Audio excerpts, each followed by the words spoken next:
మొత్తానికి మేడిగడ్డకి ఇవాళ మేడిగడ్డను సర్వనాశనం చేసిన కేసీఆర్ కొడుకు ఇవాళ మేడిగడ్డకు పోబోతా ఉన్నాడు కేటీ రామారావు. ఇలా బృందాన్ని తీసుకొని మేడిగడ్డకు పోయి మేడిగడ్డ కాడ చెలో మేడిగడ్డ అంట పోయి ఏం చేస్తాడో నాకు అర్థం కాలే. మర్డర్ చేసినోడు ఏం చేస్తాడంటే తెల్లారి పోయి చూసుకుంటాడట వాడిని ఎట్లా చంపినా అని చెప్పి కుటుంబ సభ్యులను పరామర్శించేసినట్టు పోలీసు వాళ్ళకి దొరికేదే గట్ల చంపినోడు ఎట్లయినా మళ్ళీ ఆడికి వచ్చి చూసిపోతాడట. సేమ్ అదే కథ.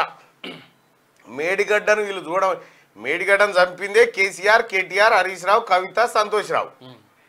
మళ్ళా పరామర్శకు పోతా ఉన్నారు. ఏ ముఖం పెట్టుకొని పోతా ఉన్నావు? ఏమన్నా సిగ్గు అనిపిస్తలేదా? ఈ మేడిగడ్డను ఏం ఉద్ధరిస్తామని పోతా ఉన్నావు? నువ్వు చేసేది ఏందో చెప్పు. మేడిగడ్డ కాడికి పోయి పవర్ పాయింట్ ప్రజెంటేషన్ చెప్తాడు ఈయన. నువ్వు చేస్తావు పవర్ పాయింట్ ప్రజెంటేషన్ చెప్తాడు. ఎట్లా చంపినా, ఎట్లా మర్డర్ చేసినా, ఎట్లా మింగిన ₹1,00,00,000 చెప్పడానికి పోతా ఉన్నావా కేటీ రామారావు? అయిపోయింది కేటీ రామారావు మీ పని. మీరు ఇప్పుడు ఏదైతే మీద గడుతున్న డ్రామా, ఈ పార్లమెంట్ ఎన్నికల్లోనన్నా కనీసం పార్టీని కాపాడుకుంటే ఉంటాం, లేకపోతే మొత్తం పార్టీ కొలాప్స్ అవుతుందని ఏదైతే మీకు భయం ఉందో కొలాప్స్ అవుతుంది. ఓ వైపు ముఖ్యమంత్రి రేవంత్ రెడ్డి గారు, ఆ తర్వాత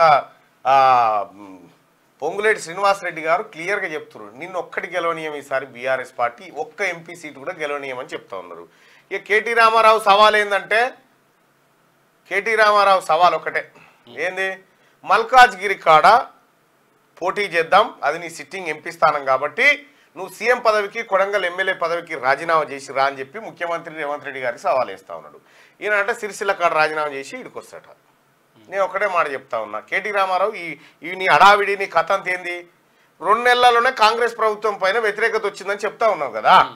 ఓ పని చేయి, వ్యతిరేకత వచ్చిందా రాలేదా నిరూపించుకోవడానికి నీకు మంచి అవకాశం ఉంది. నీ తానున్న 39 మంది ఎమ్మెల్యేలతో రాజీనామా చేయించు. మళ్ళీ నువ్వు గెలిస్తే వ్యతిరేకత వచ్చినట్టు, ఓడిపోతే కథమే. ఇక గింతకు మించింది ఏముంటది? లేకపోతే రేవంత్ రెడ్డి గారు ఎందుకు ఎవరినో ఒకరిని పెడితే నువ్వు గెలవరాదు? నువ్వు ఆ పోని సిరిసిల్ల కాడ రాజీనామా చేయి. రేవంత్ రెడ్డి గారు ఎవరిని సూచిస్తే వాళ్ళు నిలబడతారా కాంగ్రెస్ పార్టీ? ఇప్పుడు ముఖ్యమంత్రి ఎందుకు?